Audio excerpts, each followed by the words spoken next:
नमस्कार दोस्तों, मैं रमाशंकर डिमरी तुलिका दर्शन चैनल में आपका स्वागत करता हूं। जैसा कि दोस्तों आप जानते हैं कि आजकल हम यूसेट 2015 का जो प्रीवियस ईयर का विजुअल आर्ट का जो यूसेट का पेपर है उसे सॉल्व कर रहे हैं और अभी तक हमने 30 प्रश्नों को देख लिया है। अब उसी क्रम में हम आगे के जो प्रश्न हैं उनको देखेंगे। तो यहाँ पर हमारा 31वां प्रश्न है, निम्नलिखित को सुमेलित कीजिए। तो आप देख रहे होंगे कि लेफ्ट हैंड साइड में कुछ सिद्धांत के नाम हैं, इंट्यूशन, इमेजिनेशन, ड्रीम्स, डायलेक्टिक्स, और उसके ठीक सामने कुछ मनोवैज्ञानिकों के नाम हैं। तो यहाँ पर उन मनोवैज्ञानिकों के नाम के सम्मुख जो भी ये सिद्धांत लिखे हुए हैं, ये सिद्धांत थोड़े से गलत हैं, लेकिन आपको सही सिद्धांत को उसके प्रतिपादक जो भी मनोवैज्ञानिक हैं उनके साथ में जोड़ना होगा। तो इस प्रश्न का जो सही उत्तर है वो हो जाता है विकल्प डी वाला। तो यहाँ पर इंट्यूशन का जो सिद्धांत दिया था उसे दिया था क्रोचे के द्वारा। इमेजिनेशन का जो सिद्धांत दिया था उसे कोलरिज ने दिया था। ड्रीम्स का सिद्धांत फ्राइड ने दिया और डायलेक्टिक्स का सिद्धांत हीगल ने दिया था। तो यहाँ पर विकल्प डी सही हो जाता है। 32वां प्रश्न है हमारा। यहाँ पर आप देखिए कि यहाँ पर आपको जो लेफ्ट हैंड में आपको कुछ लेखकों के नाम है जो कि कला से संबंधित हैं, कला जगत के समीक्षक, समालोचक हैं, और उसके ठीक सम्मुख दिया गया है कुछ किताबों के नाम। तो आपको ये देखना है कि कौन सी पुस्तक किस लेखक के द्वारा लिखी गई है। तो यहाँ पर सही जो इसका जवाब हो जाता है वो है विकल्प बी वाला। देखिए, स्टेला क्रैमरिस ने द हिंदू टेम्पल नाम की पुस्तक लिखी थी। आनंद कुमार स्वामी ने origin of the Buddha image लिखी। मुलगराज आनंद ने जो लिखी है किताब एल्बम ऑफ इंडियन पेंटिंग, और वी.एस. अग्रवाल द्वारा लिखी गई थी इंडियन आर्ट। तो विकल्प बी इसका सही उत्तर हो जाता है। अब यहाँ पर 33वां जो प्रश्न है इसमें आप देखिए कि कुछ टर्म्स इधर लिखी हुई हैं लेफ्ट हैंड में, और उसी के सम्मुख जो टर्म्स लिखी हुई है उसको आपको सही सुमेलित करना होगा। तो इस प्रश्न का जो सही जवाब हो जाता है, गैरामोंट को हम सुमेलित करते हैं टाइप फेस के साथ में। स्पीराइज को हम जो फोटोशॉप फिल्टर के साथ में सुमेलित करते हैं। गोप्रो एक्शन फोटोग्राफ कैमरा, और मे इंटरनेट पैरोडी है। अब यहाँ पे मे जो शब्द है वो एक्चुअली में जब मीम्स को इन्होंने हिंदी में लिखा है, मीम को MEME, तो यहाँ पे मे हो गया है। तो बहुत बार इंग्लिश को जब हिंदी में अनुवाद किया जाता है तो वो काफ़ी अटपटा सा शब्द बन जाता है जो हमें एकदम से क्लिक नहीं करता। तो यहाँ पर जो विकल्प सी है वो इसका सही उत्तर हो जाता है। 34वां प्रश्न है, निम्नलिखित को सुमेलित कीजिए। यहाँ पर देखिए आप जो विकल्प दिया गया है आपको लेफ्ट हैंड साइड में, कागज का आकार, रबर ब्लैंकेट, ब्रांड बनना और CMYK। तो आपको मालूम है कि कागज का आकार, तो यहाँ पर विकल्प देखिए A3, इसको कागज के साथ में सुमेलित कर लेते हैं, क्योंकि A3 A4 ये अक्सर हम जब हम कागज पे कार्य करते हैं या जब हम कभी भी कागज को खरीदने जाते हैं तो हम इसी प्रकार से साइज के हिसाब से उनको खरीदते हैं। तो यहाँ पर कागज का आकार A3 के साथ में सुमेलित हो जाता है। रबर ब्लैंकेट ये ऑफसेट जो प्रिंटिंग होती है उसके साथ में चले जाएगा। ब्रांड बनना ये कैंपेन है, यानी कि कोई भी जब हम कैंपेन चलाते हैं तो किसी ब्रांड के लिए ही चलाते हैं। और CMYK यानी कि सियान, मैजेंटा, येलो और ब्लैक का की, इसको मिला दिया जाता है रंग विभाजन के साथ में, यानी कि एक ही कलर स्कीम है। तो इस प्रश्न का सही उत्तर हो जाता है विकल्प ए वाला। 35वां प्रश्न है, यहाँ पर कुछ चित्रकारों के नाम दिए गए हैं और उनके सम्मुख कुछ दरबारों के नाम दिए गए, यानी कि इन चित्रकारों को उनके दरबार के साथ में सुमेलित करना होगा। तो आपको अगर पता है कि कौन सा चित्रकार किस राजा के दरबार में था तो आप इसका आसानी से उत्तर दे सकते हैं। तो यहाँ पर इस प्रश्न का जो सही जवाब है वह है विकल्प सी वाला। तो देखिए, देवीदास को हम सुमेलित करते हैं बसोहली दरबार में, नैनसुख को सुमेलित करते हैं गुलेर दरबार में, चैतू को टिहरी गढ़वाल दरबार में, और लहरू को जो सुमेलित किया है वो गुलेर दरबार में किया है। तो विकल्प सी इस प्रश्न का सही उत्तर हो जाता है। 36वां प्रश्न है। अब देखिए यहाँ पर, अब आप देख सकते हैं कि जो 36वां प्रश्न आया है उसमें जो है प्रश्न पूछने का तरीका बदल गया है। यहाँ पर आपको दो चीज़ें दिखाई दे रही होंगी, एक है अभिकथन और दूसरा है तर्क।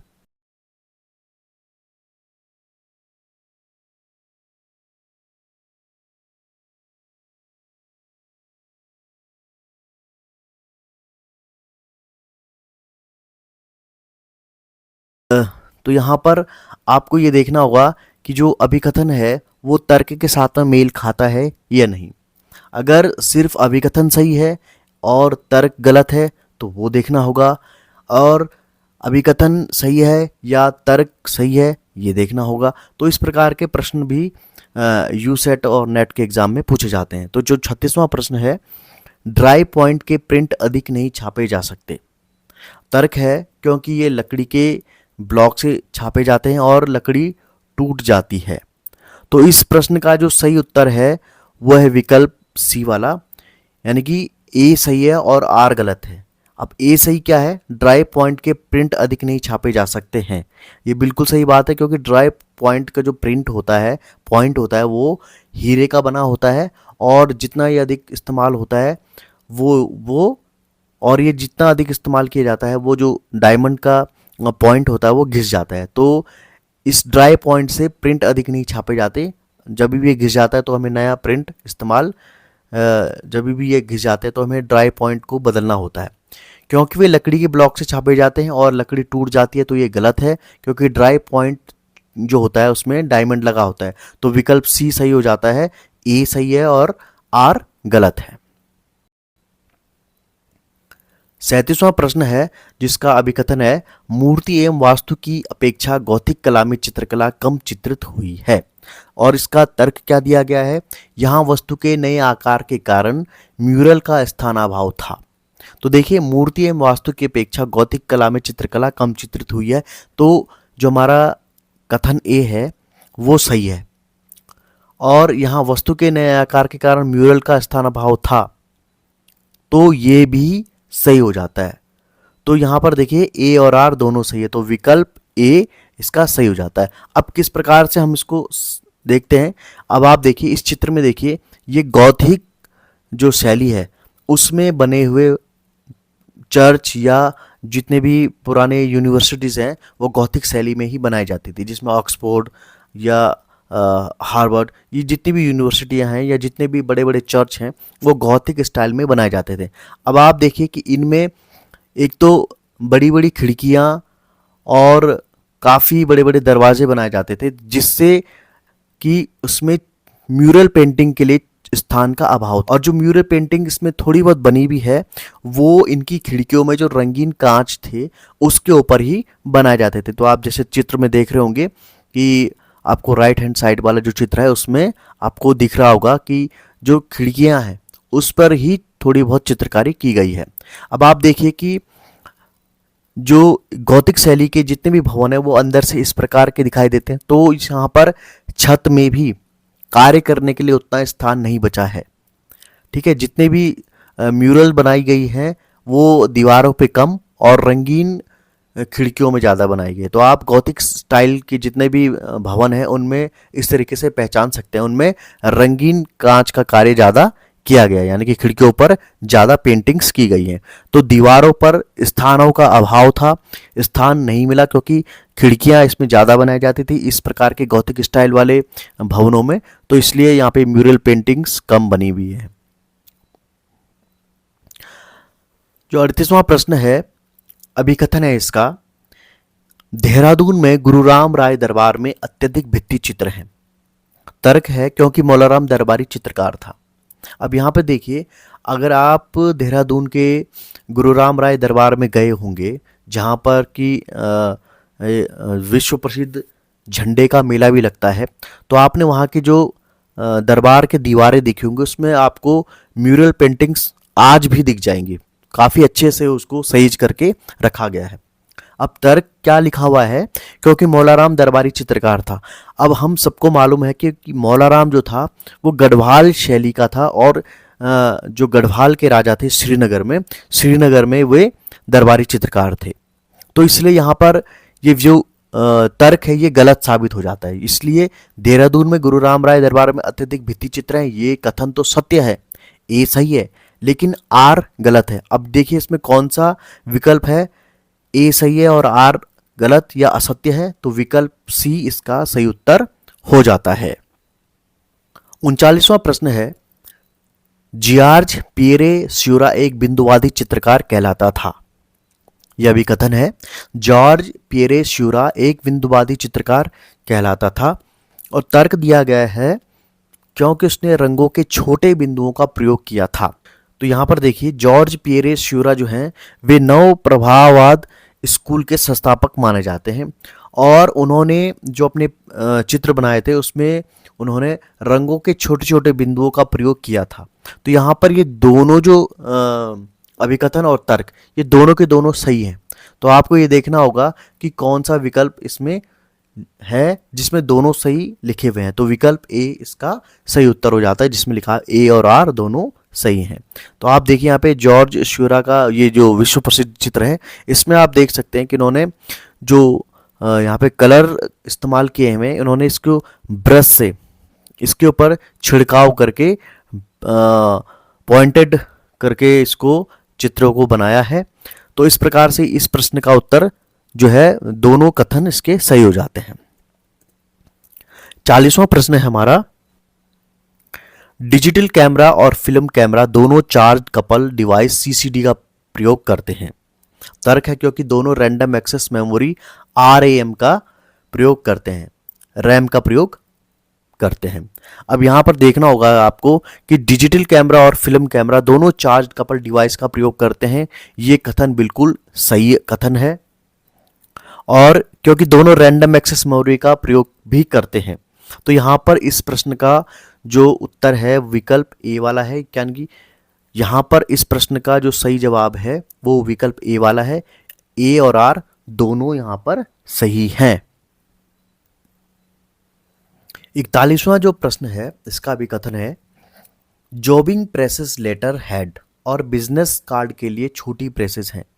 जॉबिंग प्रेसेस लेटर हेड और बिजनेस कार्ड के लिए छोटी प्रेसेस हैं, और तर्क है क्योंकि वे स्टेंसिल प्रक्रिया का प्रयोग करते हैं।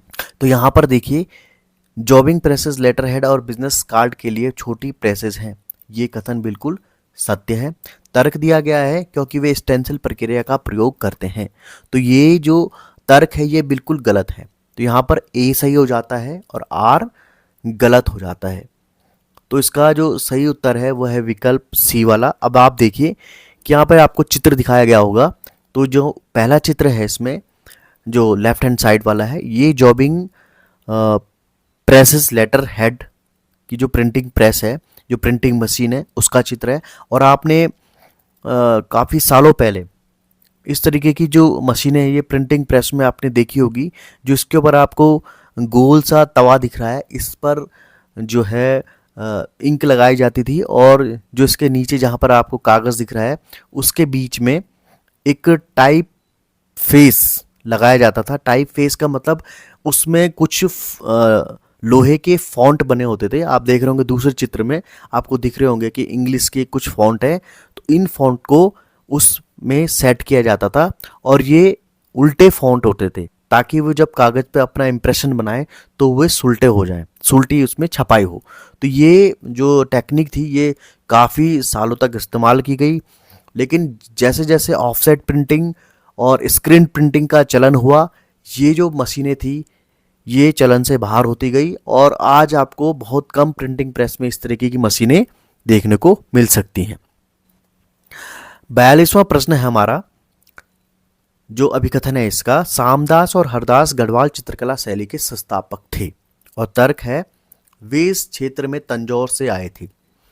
अब हम सभी को मालूम है कि सामदास और हरदास गढ़वाल चित्रकला शैली के संस्थापक थे, ये जो कथन है वो बिल्कुल सही है। वे सुलेमान सिकोह के साथ में गढ़वाल के राजा के यहाँ शरण लेने के लिए आए थे, और जब सुलेमान सिकोह राजा के यहाँ से चला जाता है तो सामदास और हरदास ये जो गढ़वाल दरबार में ही रुक जाते हैं, और उसके बाद ये गढ़वाल चित्रकला का आरंभ करते हैं, गढ़वाल चित्रकला की नींव रखते हैं। तो कथन ए तो सही है, लेकिन जो तर्क दिया गया है कि वे तंजौर से आए थे, ये बिल्कुल गलत है। ये जो श्यामदास और हरदास थे ये दिल्ली से आए थे। तो अभी जो कथन है इसका ए सही हो जाता है और आर गलत हो जाता है। तो विकल्प इसका सी सही है। तो अगर आप गढ़वाल शैली के ऊपर ज़्यादा जानकारी चाहते हैं तो आप हमारे चैनल पर गढ़वाल शैली के इतिहास से संबंधित जो वीडियो है उसे आप देख सकते हैं, जिसमें हमने श्यामदास से लेकर के मौलाराम तोमर तक पर प्रकाश डाला है। और आप उसमें देख सकते हैं कि क्या क्या वह घटनाक्रम था, कैसा घटना चक्र था जिसके कारण गढ़वाल शैली का उद्भव और विकास हुआ, और किस प्रकार गढ़वाल शैली का पतन अंतिम छोर में हो जाता है। और मौलाराम तोमर की वे कौन सी प्रसिद्ध पेंटिंग्स हैं जो बार बार परीक्षाओं में पूछी जाती है, तो आप इसको सचित्र वहाँ पे वर्णन किया गया है, आप उनको वहाँ पर देख सकते हैं। वीडियो का लिंक हम डिस्क्रिप्शन में डाल देंगे तो आप वहाँ से वीडियो को देख सकते हैं। 43वां प्रश्न है हमारा, मिंकी पटेल एक प्रसिद्ध इलस्ट्रेटर था। तर्क दिया गया है क्योंकि उसने सेल एनिमेशन को जन्म दिया। तो यहाँ पर जो मिंकी पटेल हैं, मैं बताना चाहूँगा कि जो मिंकी पटेल हैं वे एक प्रसिद्ध इलस्ट्रेटर थे, बाल साहित्य में काफ़ी बड़ा नाम थे और काफ़ी सारे समाचार पत्रों में और जितना भी बाल साहित्य था, जितनी भी किताबें बच्चों के लिए छपती थी उसमें वे चित्रांकन रेखांकन किया करते थे। तो जो अभिकथन ए है वो सत्य है, लेकिन उन्होंने सेल एनिमेशन को जन्म दिया, ये कथन बिल्कुल गलत है। तो यहाँ पर विकल्प सी सही हो जाता है, ए सही है और आर गलत है। तो देखिए ये मिंकी पटेल जी हैं, इनका जन्म 1941 में लाहौर में हुआ था जो पाकिस्तान में है, और 1994 में इनकी मृत्यु दिल्ली में हुई थी। और इनके उत्कृष्ट कार्यों के लिए इन्हें वर्ष 1978 में, 1984 में और 1986 में पिक्चर बुक इलस्ट्रेशन के लिए यूनेस्को द्वारा नोमा कॉनकोर्स से सम्मानित किया गया था। तो आप यहाँ पर देख सकते हैं नोमा कॉनकोर्स जो अवार्ड दिया जाता है, यह दिया जाता है चिल्ड्रंस पिक्चर बुक इलस्ट्रेशन के ऊपर।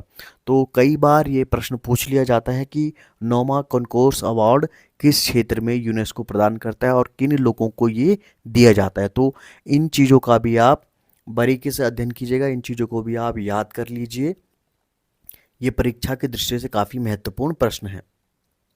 44वां प्रश्न है जिसका विकथन है, बर्निनी को पत्थर के नए प्रयोगकर्ता के रूप में समझा जाता है।